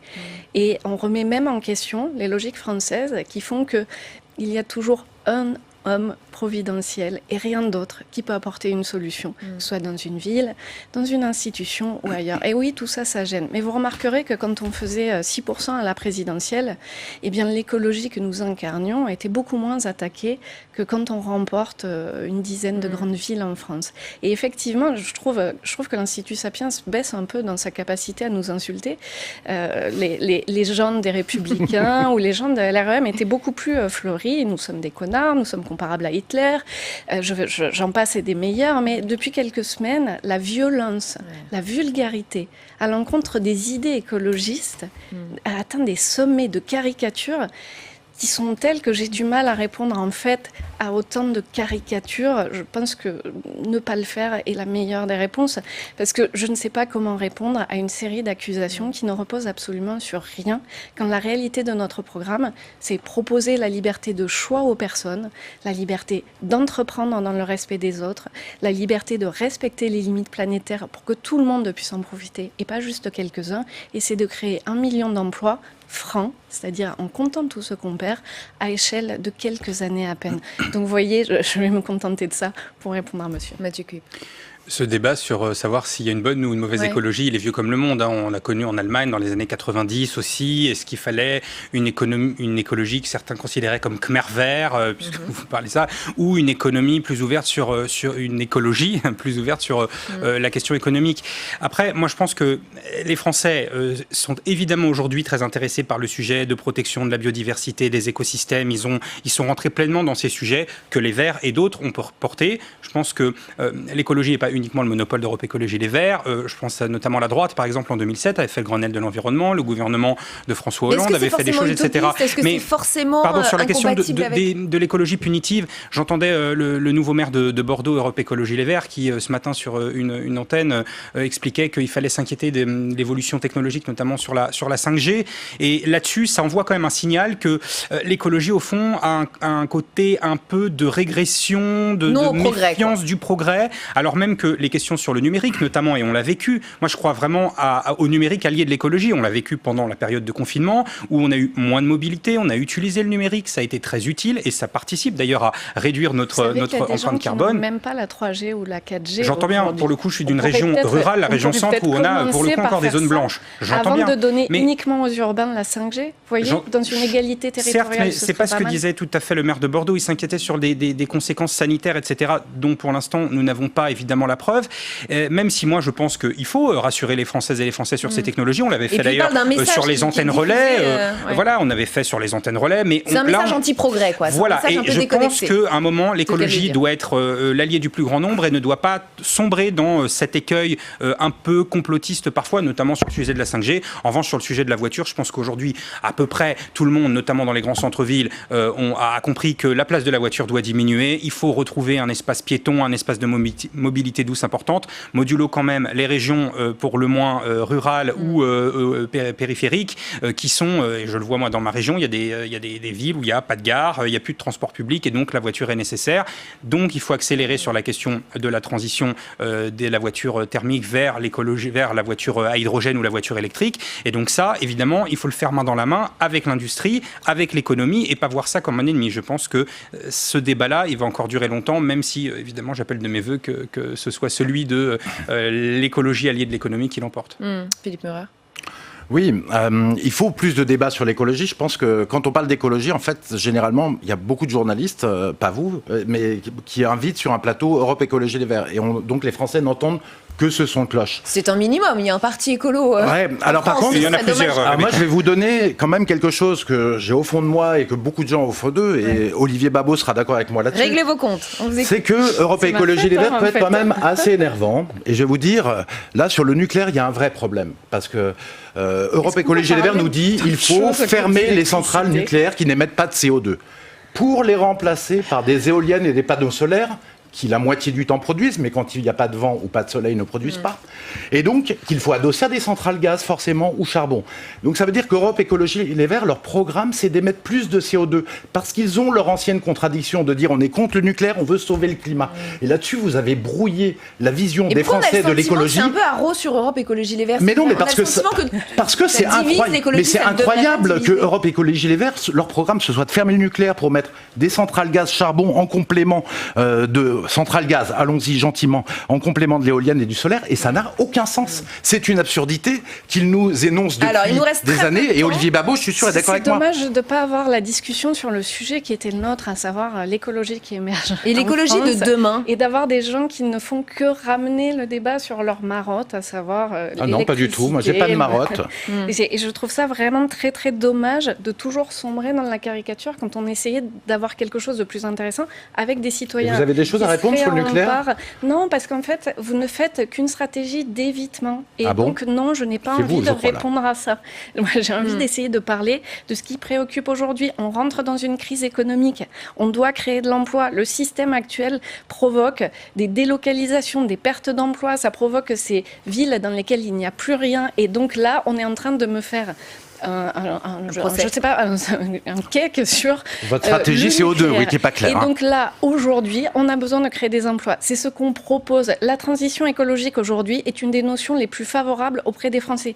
Tous les Français, toutes les catégories socio-professionnelles, parce qu'ils voient à quel point le système de consommation, le système économique actuel va trop dans le mur et les a fait souffrir depuis des années. Ça, c'est une réalité et je comprends que les tenants du statu quo, ceux qui ne vivent que du système actuel, qui en sont les lobbyistes, aient énormément de mal à voir que des citoyens se lèvent. Il nous reste 15 secondes, Olivier Babot, je vous laisse répondre, je vous laisse le mot de la fin, mais soyez bref, je vous en supplie. On n'a jamais insulté personne, on est heureux de gêner. La dictature avec le sourire, ça reste malheureusement la dictature. La 5G, c'est la solution pour les territoires, il faudrait que vous vous renseigniez. Et donc, c'est pas parce qu'on a le sourire. La réalité, c'est que votre programme appliqué, il provoquerait... Votre programme, oui, parce que d'autres comme vous disent de façon beaucoup plus claire qu'ils sont contre la démocratie représentative et ses mécanismes. On est extrêmement clair là-dessus. En fait, vous êtes insultant, vous êtes insultant. Provoquerait un effondrement économique qui mettrait les gens les plus... Je suis pas du tout insultant, je dis les faits, madame. Je ne sais même pas, je vous ai jamais vu, c'est les idées dont je parle. Au moins le programme, les engagements des écologistes, la démocratie est au cœur de notre programme. Comment vous pouvez aligner des arguments aussi peu fondés ? Non, si vous qui Allez, on arrête. Désolé, Olivier Babot, terminé, je vous avais dit d'être bref. Tant pis, merci, on vous réconciliera pas ce soir. J'en suis désolée, l'écologie de demain, c'est, semble-t-il, encore compliqué à construire. Merci en tout cas. On continue ce club avec vous. On va parler 5G. 2 événements dans l'actualité. Les assises du très haut débit qui se déroulent demain et dont nous sommes partenaires.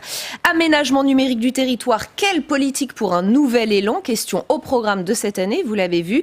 Autre actualité sur le sujet. Jonathan, une table ronde ce matin au Sénat à laquelle vous avez participé, Patrick Chaix, sur l'impact de la 5G sur la santé et l'environnement. Déjà, qu'est-ce qu'on entend par 5G précisément ? Alors, ce qu'on entend par 5G, c'est comme son sigle le laisse deviner, c'est la 5e génération de standards en matière de téléphonie mobile. Cette 5G succédera logiquement à la 4G qui est toujours en cours de déploiement en France. Cette nouvelle technologie, elle permet des débits plus importants encore, notamment sur les téléchargements, les transferts de fichiers, mais aussi sur ce qu'on appelle les temps de latence. La 5G, elle n'est pas juste le prolongement de la 4G, elle est une technologie nouvelle qui pourrait aussi trouver d'autres applications, notamment en matière d'intelligence artificielle ou alors dans l'industrie. Alors, quand est prévu son déploiement en France ? Alors, à ce stade, c'est assez difficile de le savoir précisément, mais ce que l'on sait, c'est que la secrétaire d'État auprès de Bruno Le Maire, Agnès Pannier-Runacher, a confirmé hier, c'était aux questions au gouvernement à l'Assemblée nationale, que se tiendraient au mois de septembre les enchères pour répartir ces fameuses fréquences 5G au sein des opérateurs. Et là, évidemment, elle ferme la porte au moratoire qui avait été réclamé par la Convention climat. Ces enchères devaient normalement se tenir au printemps, mais le coronavirus a bouleversé ce calendrier. Et alors, les opérateurs, ils sont assez divisés tout de même sur le timing du déploiement de la 5G, mais ce matin, leur représentant, la Fédération française des télécoms, plaidait pour que la France assure assez rapidement sa souveraineté en la matière, notamment face aux Américains ou aux Chinois. Écoutez. Nous, ce qu'on dit, c'est attention, il faut 12 à 18 mois pour développer pour implanter un réseau. Pour développer des pylônes, il faut 12 à 18 mois. Donc si on n'attribue pas les fréquences assez rapidement, si on ne lance pas ces laboratoires en France, on prendra du retard à l'égard de nos concitoyens qui attendent toujours plus de débit et on prendra du retard à l'égard des verticales des industriels. Donc sur l'urgence, je pense qu'il y a un désaccord entre les opérateurs sur l'urgence, mais il n'y a pas de désaccord au fond sur le fait qu'on a besoin de la 5G et qu'il faut commencer à s'y préparer maintenant, qu'il faut y travailler maintenant, sinon on va louper le train et une fois qu'on l'aura loupé, on ne le rattrapera pas.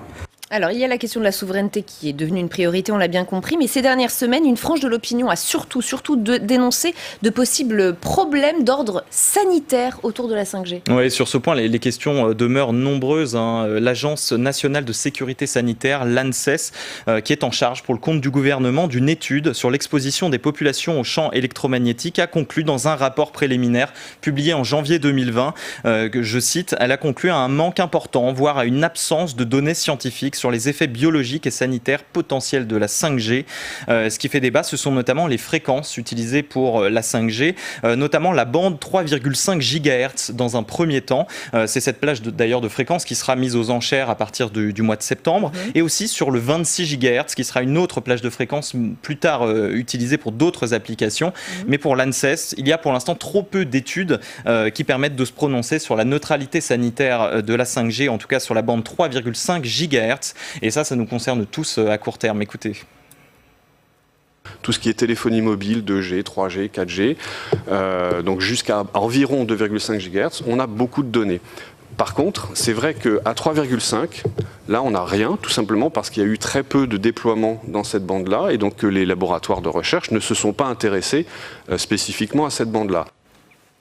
Voilà, Patrick Chaise, vous aviez soulevé notamment aux questions au gouvernement un autre problème. Vous étiez inquiété de ce que l'on appelle le ciblage du signal autour de la 5G. Qu'est-ce que ça veut dire ?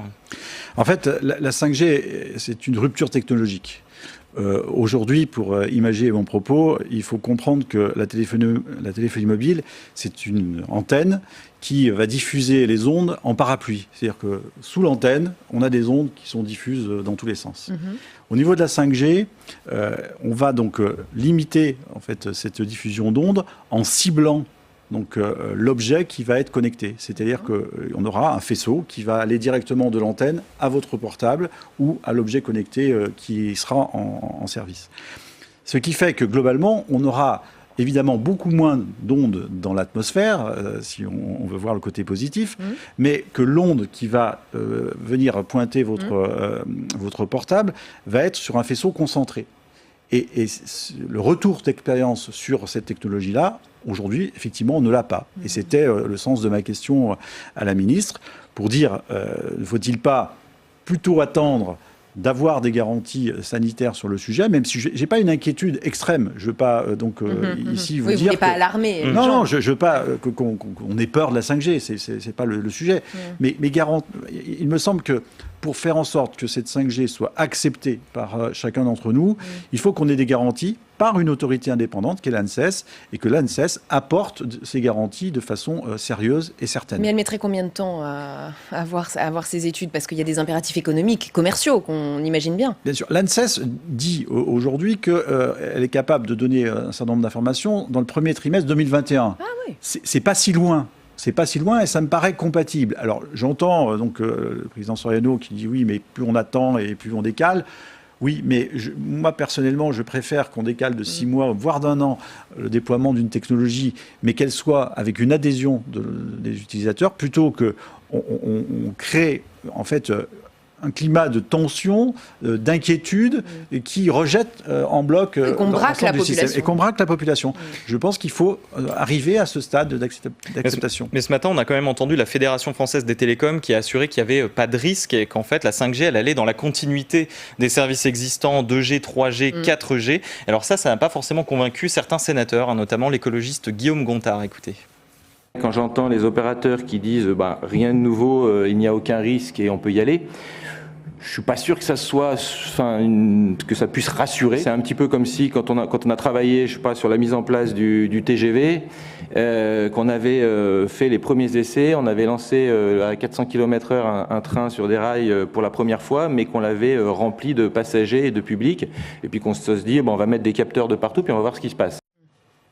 Et puis l'autre question soulevée par les sénateurs est l'impact environnemental cette fois de la 5G. Oui, évidemment, il a été question de ce sujet assez brûlant en ce moment. Les opérateurs mettent en avant de leur côté les gains d'efficacité énergétique de la 5G, mais les associations auditionnées ce matin au Sénat, elles disent plutôt le contraire. Elles disent que la consommation d'énergie des opérateurs mobiles pourrait être multipliée par 2,5 voire 3 dans les 5 ans à venir. La hausse des nouveaux usages risquant de surpasser les éventuels gains d'efficacité énergétique permis par la 5G. Il y a aussi d'autres choses. La 5G, les arguments en tout cas des associations, c'est de dire que la 5G s'ajouterait au réseau existant, donc ce serait peut-être plus gourmand, en plus énergivore, et aussi peut-être qu'on pourrait s'inquiéter du renouvellement en masse des terminaux qui ne sont actuellement pas compatibles avec la 5G, et donc ce qui aurait aussi un impact sur l'environnement. Et Patrick Chaise, il y a une autre question ce matin, j'ai envie de dire presque vous êtes un peu étranglé sur la fin de l'audition, sur la fin de la table ronde, c'est que vous avez réalisé qu'en fait le gouvernement n'allait pas vraiment produire une étude d'impact environnemental sur la 5G, et ça vous a quand même surpris. Oui, parce que c'est pas compatible avec l'attente qu'on peut avoir, et c'est pas compatible non plus avec le discours que la ministre a pu tenir il y a quelques jours. Je pense encore une fois que cette étude sur l'impact environnemental est nécessaire pour faire en sorte qu'on soit rassuré globalement, donc les uns et les autres, sur le déploiement de cette technologie. Alors, d'autant plus que j'ai présidé une mission qui a rendu ses conclusions la semaine dernière sur l'impact environnemental du numérique dans son ensemble, et qui a démontré de façon certaine qu'en France, puisqu'il n'y avait pas de données pour la France, l'impact des terminaux était de 80%. C'est-à-dire l'impact environnemental des terminaux pèse 80% sur l'impact global. Pourquoi ? Tout simplement parce que ces terminaux sont fabriqués en Asie du Sud-Est principalement, et que l'utilisation se fait en France avec une énergie qui est aujourd'hui décarbonée, largement décarbonée. Donc le poids du terminal est énorme, énorme. Donc le changement d'une technologie qui effectivement impliquera automatiquement le changement des terminaux, des smartphones, va effectivement avoir un impact environnemental très fort. Il faut savoir qu'un smartphone, c'est à peu près 200 kg de matière équivalent. Vous imaginez ? Donc ça veut dire que si il faut changer tous les terminaux, donc tous les smartphones, en France particulièrement, mais dans le monde, c'est un impact sur la planète qui est très important.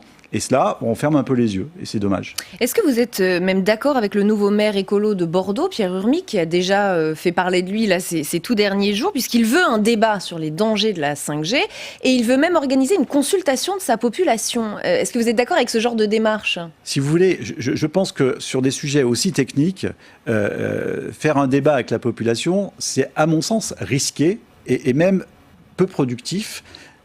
Tout va dépendre de l'état de connaissance. Si on fait un débat aujourd'hui sur le sujet, mais je connais déjà le résultat, puisque les gens n'ont pas confiance, on n'aura pas donné les éléments pour justement pouvoir avoir des assurances et se rassurer eux-mêmes. Donc, globalement, voilà, c'est donc aller à l'échec d'un débat comme cela. Donc, il faut attendre d'avoir, encore une fois, les éléments concrets de sécurité sanitaire, de sécurité environnementale. Quand vous parlez des études, vous ne parlez que des études françaises ou il existe quand même des études à l'étranger qui peuvent nous aider à y voir clair ? Est-ce qu'on ne pourrait pas se fier à des études potentielles qui viennent de l'étranger ? Tout à fait, ça a été une des questions ce matin, de dire mais qu'est-ce qui se passe à l'étranger ? J'ai évoqué cette question auprès notamment de la Fédération française des télécoms et de l'ANSES pour dire mais voilà, que font nos voisins ? Mais en fait, là, encore une fois, la 5G, c'est une addition d'éléments. On a parlé des fréquences, les fréquences 3.5, les fréquences 26, le fait d'avoir donc un faisceau point à point. Donc, et tout cela, ça s'additionne en fait dans la complexité. On n'a pas aujourd'hui de retour d'expérience qui agglomère le tout. Vous avez évoqué la 2G, 3G, 4G, 5G, et effectivement, si on prend les technologies de façon indépendante, on va pouvoir aussi avoir un regard. Ce qu'on ne sait pas, c'est en fait le cocktail de tout ça. On n'a pas d'éléments de comparaison et d'éléments donc assez factuels pour se garantir que ce cocktail de fréquences est donc inerte sur l'humain. Et encore d'un mot sur la 3G, la 4G, on sait que c'est bon, ça n'a pas d'impact sur la santé Alors, ça répond à un certain nombre de normes qui effectivement sont garanties cette fois-ci par l'ANSES et qui font que on garantit la santé de chacun d'entre nous. Mais, encore une fois, de façon individuelle. Attention à l'addition de tout cela. Et il faudra réfléchir aussi, et c'est pour ça que l'étude avait cet intérêt, à savoir quand on va arrêter les anciennes technologies. Parce que, à un moment donné, si on augmente dans les capacités des nouvelles technologies, c'est pour faire mieux. Si on fait mieux, à un moment donné, le moins ne sert plus à rien. Ou en tout cas, il faut penser donc à l'éliminer. C'est très très clair. Merci beaucoup. C'était important de faire cette mise au point.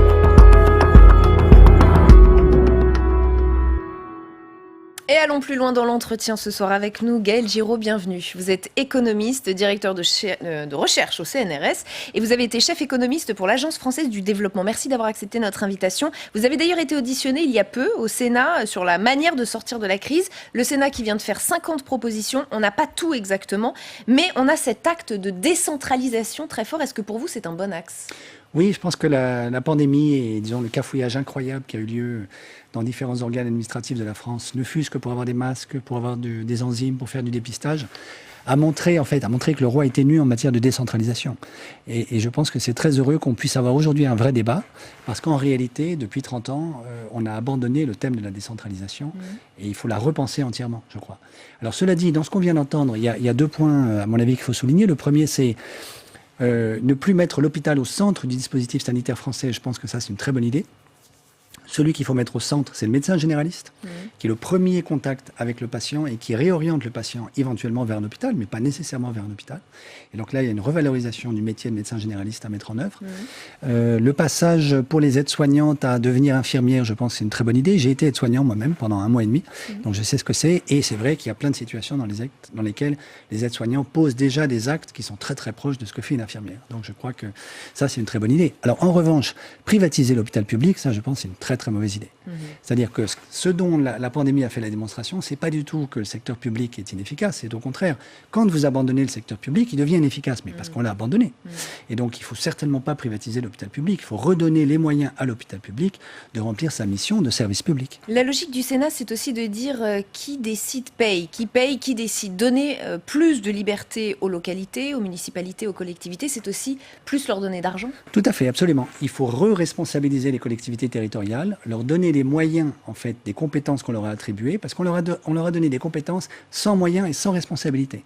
Et donc, du coup, évidemment, elles n'ont pas assumé ces compétences. Il faut leur redonner les moyens et aussi la responsabilité, de sorte qu'on sache vers qui se tourner le jour où on n'aura pas de masque. Ce qui ne s'est pas passé ces derniers temps. Emmanuel Macron avait supprimé la taxe d'habitation qui a complètement bouleversé les finances des collectivités. Ça, c'était une très mauvaise idée. C'était une très mauvaise idée. Qui a essoré nos collectivités. Absolument, entre autres. Oui, tout à fait. Ouais. Alors, il y a la relance vue par le Sénat et puis il y a la relance qu'Emmanuel Macron, lui, veut européenne. Il s'est entretenu avec Angela Merkel lundi dernier. Il veut un accord dès ce mois-ci, dès le mois de juillet, sur le budget et sur le plan de relance économique. Nous sommes arrivés à un moment de vérité pour l'Europe, nous dit le président français. Vous pensez que l'Europe sera vraiment au rendez-vous de ce moment historique? J'en suis pas sûr. Ce que je constate, c'est qu'Angela Merkel sait faire des concessions. Elle les fait in extremis avant qu'il ne soit trop tard. Donc pour la première fois depuis une trentaine d'années, l'Allemagne accepte qu'on puisse avoir de la dette communautaire. Cela dit, 750 milliards sur 3 ans, donc vous divisez par 3 pour avoir le montant chaque année, divisé par 27, ça fait des pouillèmes par pays. C'est vraiment tout à fait insignifiant par rapport à la gravité de la récession dans laquelle on est en train d'entrer. Donc le niveau n'est pas du tout le bon. Ensuite, la question des 750 milliards, c'est vont-ils être fléchés vers le vert? S'il s'agit de recapitaliser Alitalia en Italie, comme on a recapitalisé Air France, KLM en France, je ne vois pas tellement l'intérêt. On est juste en train de ressusciter le monde d'hier, dont on sait tous les travers.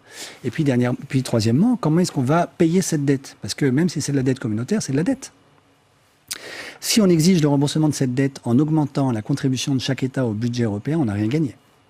On a gagné un tout petit peu parce que l'Allemagne, par exemple, va contribuer un peu plus que ce qu'elle va recevoir. Mais fondamentalement, on n'aura rien changé. Donc il faut lever une nouvelle ressource fiscale de manière à rembourser cette dette communautaire. Et cette nouvelle ressource fiscale, qu'est-ce que ça peut être? Ça peut être une taxe carbone aux frontières de la zone euro.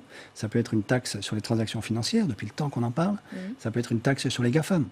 Mais il faut absolument qu'on ait ce débat et de manière démocratique en Europe aujourd'hui. Et pourtant, beaucoup parlent tout de même d'un plan historique, ne serait-ce que parce qu'on a changé de logiciel et que c'est peut-être ça la révolution, la mini-révolution qui est en train de se produire en Europe. Vous n'êtes pas d'accord? Je ne suis pas sûr, je demande à voir. Si vous voulez, il faut faire attention à la distance qui peut séparer les grands discours et les belles paroles des actes effectivement mis en œuvre. Donc j'ai l'impression que depuis quelques années, on est trop habitué, y compris en France, à se fier aux paroles et aux beaux discours qui vous annoncent la fin du capitalisme, le changement radical de société, etc. Mais les actes qui sont posés ne sont pas du tout en accord avec les paroles qui sont prononcées. Je vous prends un exemple, le discours du président de la République sur la Convention citoyenne. Bon, la Convention citoyenne, à mon avis, est un extraordinaire exploit qui a été réalisé par nos 150 citoyens, tirés au hasard, qui se sont formés pendant 9 mois, qui ont accouché d'un texte absolument magnifique. Je ne pense pas du tout que l'Élysée s'attendait à un tel travail, d'une telle qualité. Donc maintenant, l'Élysée est au pied du mur. Donc le président de la République, à juste titre, accueille les propositions et dit c'est très bien, on va aller dans cette direction-là, mais propose 15 milliards de dépenses budgétaires supplémentaires pour financer ce que propose la Convention. Or, on n'est pas du tout à l'échelle. C'est ridicule. C'est ridicule. On n'est pas du tout au montant. Alors, combien il faudrait? Ça dépend de la manière dont vous faites les calculs. Mais disons, France Stratégie et l'ADEME, chacune séparément, arrivent à quelque chose comme 50 milliards. Donc, on n'est pas du tout à l'échelle. Donc, si vous voulez promettre, on va mettre en œuvre la Convention citoyenne, mais ne pas aligner le budget nécessaire pour le financer, c'est juste dire on ne va pas le faire. On reviendra sur les propositions de la Convention citoyenne. Je voudrais qu'on reste encore un tout petit peu sur l'Europe. Voilà ce qu'a dit Emmanuel Macron. Alors vous me direz, ce sont des mots, ce sont ses paroles, mais les voici. Il me semble essentiel que l'argent qu'apportera l'Europe aux pays qui font leur transition écologique soit strictement conditionné à des engagements climatiques précis, à commencer par la neutralité carbone en 2050. C'est une demande forte. Ça veut dire qu'Emmanuel Macron a compris que si relance européenne il doit y avoir, elle doit forcément être tournée vers l'environnement. Oui. Ça, c'est pour vous, c'est fort? Ah, ça, c'est extraordinaire. Ça, c'est très, très bien. Et donc, si on le met en œuvre, je serais ravi. Mais la France elle-même viole les accords de Paris de 2015 depuis 5 ans. La France elle-même ne tient pas ses engagements de réduction des émissions de CO2 pour atteindre la neutralité carbone en 2050. Donc, c'est très bien qu'on s'y engage, mais on va porter les conséquences de l'engagement qu'on vient de prononcer. Mais est-ce qu'on peut, avec tous ces principes écologiques, environnementaux et aussi sociaux, rivaliser avec, par exemple, une Chine qui n'a pas du tout les mêmes scrupules, les mêmes états d'âme? Alors ça, c'est une très bonne question. Vous avez raison de la poser. Je pense qu'il va falloir qu'un jour ou l'autre, on brise le tabou du protectionnisme et qu'on se dise, mais au fond, qu'est-ce que le libre-échange tous azimuts a apporté vraiment à l'Occident? Et c'est pas clair du tout. Les estimations macroéconomiques qui ont été faites pour essayer d'estimer combien ça nous a rapporté, en gros, la globalisation marchande financiarisée depuis une trentaine d'années, aboutissent au mieux, dans le meilleur des cas, à quelques centaines de milliards de dollars, ce qui est ridicule. Le PIB mondial, c'est 70 000 milliards. Donc quelques centaines, c'est vraiment des miettes. Et en plus, qui plus est, essentiellement au bénéfice de la Chine. Donc il faut s'interroger, qu'est-ce que le protectionnisme nous a apporté? En fait, pour les Françaises et les Français aujourd'hui, pas grand-chose. Parce que c'est pas vrai que les très bas salaires chinois se sont répercutés sur des très bas prix avec lesquels on a pu acheter les gadgets que nous envoient les Chinois. Non, parce qu'entre-temps, ceux qui ont fait la distribution, disons la transmission, la médiation entre la Chine et la France ont fait des marges colossales. Colossales. Et donc en réalité, le prix n'a pas beaucoup augmenté. Et comme nous autres, on ne sait pas pour quel prix ont travaillé les travailleurs chinois, on ne se rend pas compte du tout de la marge colossale qui a été réalisée par l'intermédiation. Donc en réalité, la très faible valeur des salaires chinois n'a pas été répercutée dans les prix. Donc nous n'avons pas été les bénéficiaires en premier lieu de cette globalisation marchande. Et du coup, ce que ça veut dire, c'est que si on relocalisait aujourd'hui des entreprises qui sont délocalisées en Chine, ça n'est pas vrai non plus qu'on aurait une explosion des prix, à condition d'empêcher les intermédiaires de continuer d'avoir des marges colossales. C'est ça, les rentes. Alors, je me souviens, par exemple, du fait que le président de la République, quand il est arrivé au pouvoir, a dit « Moi, mon programme, c'est d'ailleurs le programme Attali, c'est de supprimer les rentes dans ce pays pour être plus efficace. » Très bien. Mais là, on a des rentes extraordinaires qui sont accumulées depuis une trentaine d'années. C'est ces rentes-là qu'il faut supprimer. Et pour le faire, il faut relocaliser. Et on peut très bien relocaliser et organiser un protectionnisme social, sanitaire, écologique, intelligent. Je parlais de difficultés pour l'Europe à s'affirmer face à des puissances comme la Chine avec justement ces scrupules environnementaux et sociaux qui sont presque devenus un handicap. Est-ce qu'après tout, tant pis, est-ce que c'est pas à l'Europe aussi de montrer une sorte de chemin, presque justement le monde d'après? Tout à fait, vous avez absolument raison. C'est pas aussi notre rôle? Si, c'est absolument notre rôle. Je peux vous dire par expérience, comme chef économiste de l'AFD, l'Agence française de développement, que le monde entier regarde ce que fait l'Europe. L'Amérique latine a les yeux rivés sur l'Europe parce que nous restons, malgré tous nos défauts, un modèle extraordinaire pour toute une série de pays qui sont dans les Suds et qui regardent ce que nous faisons. En particulier la France. Pour toute une série de pays, nous restons la patrie des droits de l'homme aujourd'hui, même si de temps en temps nous bafouons nous-mêmes les droits de l'homme, ce qui est pas bien du tout. Parce qu'on tergiverse, parce qu'on discute, parce qu'on débat aussi au sein de notre pays, mais on montre un chemin. Vous dites qu'à l'international, on montre un chemin. À l'international, tout le monde nous regarde et nous aurions une valeur d'exemplarité extraordinaire si nous prenions enfin en main notre destinée collective pour mettre en œuvre la reconstruction écologique du pays. Ça voudrait dire que peut-être, une fois que nous aurons réglé nos propres discussions et tergiversations, le monde suivra, que finalement... Alors là, c'est caricatural. D'abord, on n'aura jamais terminé nos discussions. Ça fait partie de l'espace démocratique qu'on continue de délibérer en permanence. Simplement, il faut agir en délibérant. Par exemple, je donne un exemple. En 2014, on a mis en place le comité des experts pour le débat national sur la transition, sous l'égide de Delphine Batteau. Les experts dont j'ai fait partie ont dressé une liste de 4 grandes familles de scénarios de transition énergétique pour la France.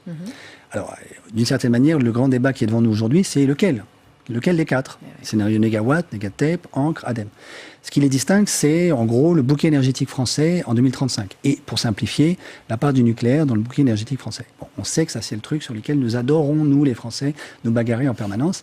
C'est l'affaire Dreyfus. C'est très violent. C'est l'affaire Dreyfus du début du XXIe siècle. Bon. Mais en fait, il y a des tas de choses qu'on pourrait faire tout de suite sans même avoir réglé cette question du nucléaire en France. On pourrait faire la rénovation thermique des bâtiments tout de suite. En particulier la rénovation thermique des bâtiments publics. Rien ne fait obstacle au fait que nous le fassions dès maintenant. Et ceci depuis 10 ans déjà.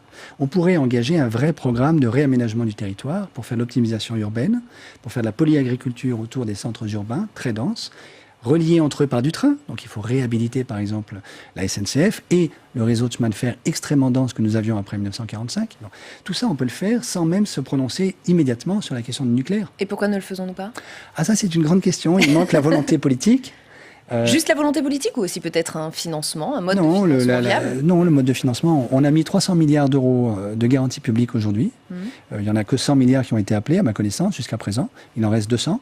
Avec les 200, on peut très très facilement financer, par exemple, la rénovation thermique des bâtiments publics en France. Et qu'est-ce que ça a comme conséquence? Vous réhabilitez les centres-villes de toutes nos villes moyennes qui sont complètement dégradées. Vous diminuez notre dépendance au pétrole.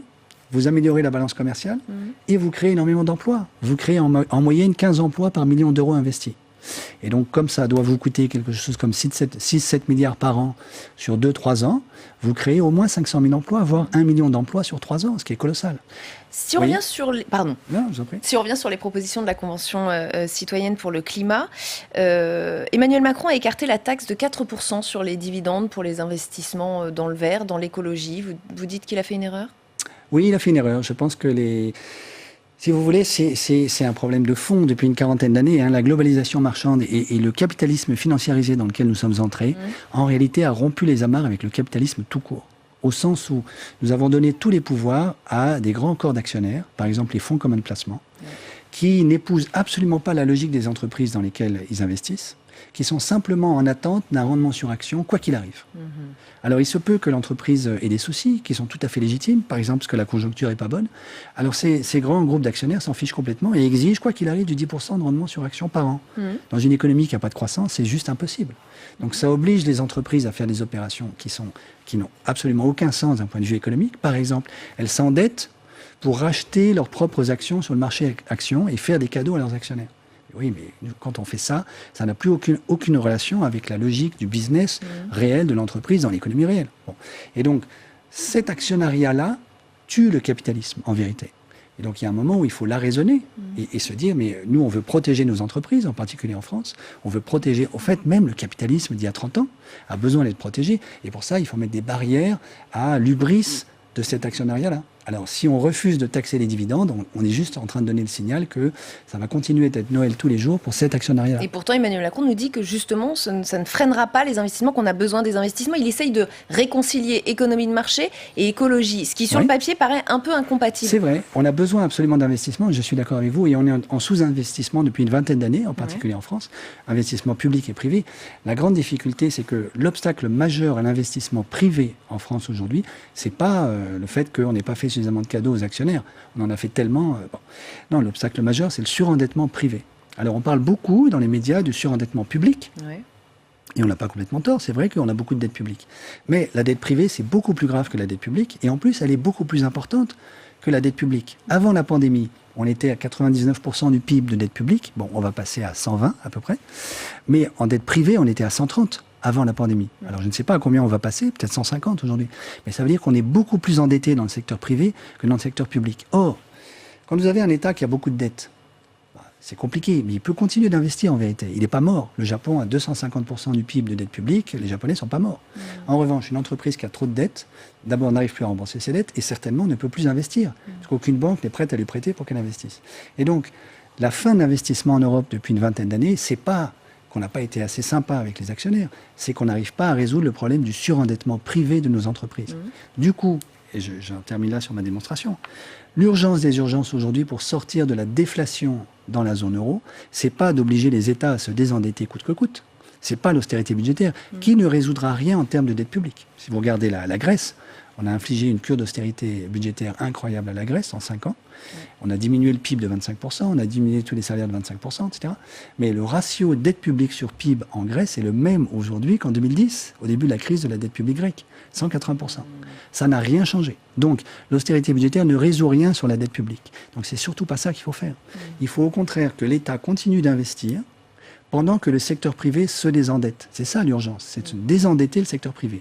Déleverager, comme on dit dans l'anglais des marchés. Une fois que le secteur privé s'est désendetté, il peut monter à bord du grand projet de reconstruction écologique de la France, et à ce moment-là, l'État se retire et lui se désendette après coup. Mais vous voyez, c'est dans cet ordre-là qu'il faut le faire. En exigeant que l'État se désendette d'abord, on est en train de mettre la charrue avant les bœufs, et ça ne marche pas. Et là, on est en train de s'enfoncer dans la déflation. Et le Japon, lui, il est tombé dans la déflation il y a 25 ans. Il n'arrive toujours pas à en sortir. Et moi, c'est ce que je crains pour l'Europe aujourd'hui. C'est que l'austérité budgétaire, qui a l'air d'être une espèce de mesure de bon sens, Pierre Moscovici l'a rappelé, quand on a des dettes, on paye ses dettes. Mais je suis d'accord avec ça.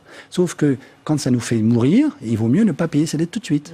Il vaut mieux reporter à plus tard le moment de payer ses dettes pour continuer d'investir dans le grand plan de la reconstruction écologique appelé de ses voeux par la Convention citoyenne. Et ensuite, une fois que le privé pourra monter à bord, l'État se désendettera. On va sortir des questions économiques, on va prendre un petit peu de hauteur. Vous êtes aussi prêtre jésuite, peut-être que peu de gens le savent. Je voudrais donc votre regard spirituel sur ce que nous vivons, parce que c'est quand même assez particulier ce qu'on vient de vivre. Ce virus microscopique qui terrasse la planète, pour vous, c'est une leçon pour l'être humain qui finalement est tout petit et a tendance à l'oublier? C'est vrai, je pense que c'est une grande leçon spirituelle qui a été en partie tirée d'ailleurs par le pape François dans les différentes allocutions publiques qu'il a données pendant la pandémie, mais qui au fond était déjà écrite dans Laudato Si, la grande encyclique de 2015 sur l'écologie.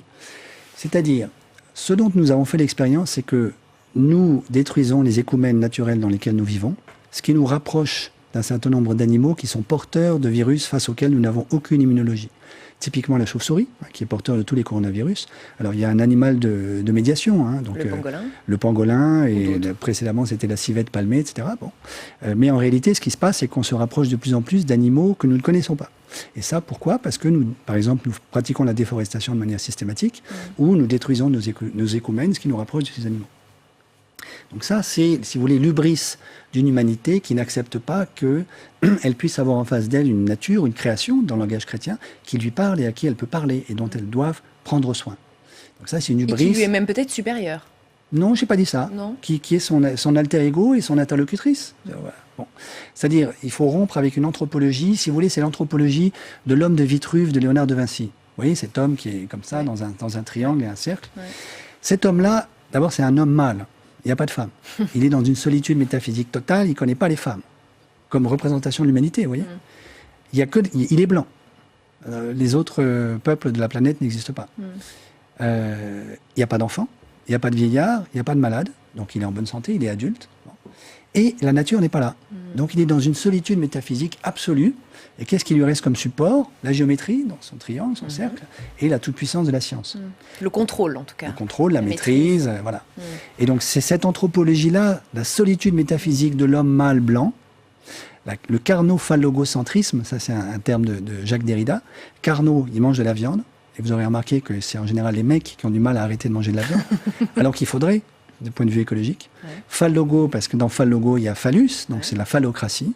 Et logo, parce que c'est cette supériorité prétendue des Européens à cause du logos grec qui les rendrait les seuls apôtres si vous voulez, de la rationalité universelle, ce qui n'est pas vrai. Bon. Et donc le carno-phallogocentrisme européen, c'est ça dont il faut se déprendre aujourd'hui. C'est ça dont il faut sortir.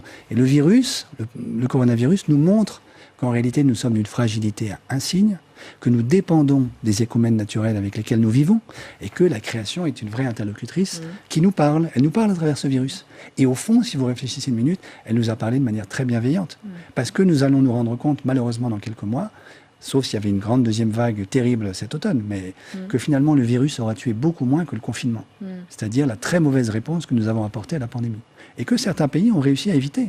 Taïwan, la Corée du Sud, le Vietnam, qui est quand même pas un pays très développé, la Thaïlande, ont échappé complètement au confinement. Et dans ce monde d'après qu'on commence à observer, qu'on est peut-être en train de vivre, est-ce que vous sentez une remise en question de l'homme, de son arrogance, de son sentiment de supériorité, de surpuissance? Est-ce que vous sentez qu'on est à un virage, à un tournant, ou est-ce qu'en fait on est déjà tombé dans les anciens travers et que la crise n'aura pas servi à nous améliorer, nous? Non, je crois pas. Je crois que du côté, on pourrait dire, il y a deux France qui ont vécu le confinement. Il y a la France, pour caricaturer, un DCSP+, qui a plutôt apprécié le télétravail, qui s'est rendu compte qu'elle pouvait très bien travailler chez elle, en particulier dans sa maison de campagne dans le Vexin, par exemple, et qui en fait n'a plus envie de retourner au bureau aujourd'hui, et qui se verrait bien travailler en province dans un atelier, un ensemble, un espace de coworking. Voyez.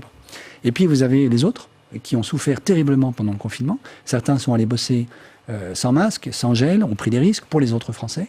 Donc pour eux, le confinement, c'était pas du tout une partie de plaisir. Et cela, c'est pas l'écologie qui est venue en tête, et c'est pas la remise en cause de cette anthropologie-là que je décrivais à l'instant qui devient première. Pour cette partie-là de la France, c'est trouver un boulot, la survie, la sécurité de l'emploi, la sécurité tout court, etc. Bon. Et donc, il faut pas se tromper. Les CSP+, se sont radicalisés du côté de l'écologie et certainement sont en train, en ce moment, de sortir de cette vision anthropologique de l'homme de Vitruve, de Léonard de Vinci, pour ceux qui étaient encore habités par ça. Typiquement, l'homme éduqué, mâle, urbain, centre-ville. Bon. Mais le reste de la population est dans une problématique complètement différente. Mais on est dans une situation complètement schizophrénique. Vous vous rendez compte de la complexité du message à interpréter pour nos responsables politiques, puisque c'est à eux d'agir pour les mois et les années qui vont suivre. Quel est le message qu'ils doivent retenir de cette crise ? À mon avis, le message, c'est que la réponse à la question sociale, c'est l'écologie. L'écologie n'est pas une contrainte de plus. L'écologie, la reconstruction écologique crée plus d'emplois que le monde d'avant. Je donne un exemple simple.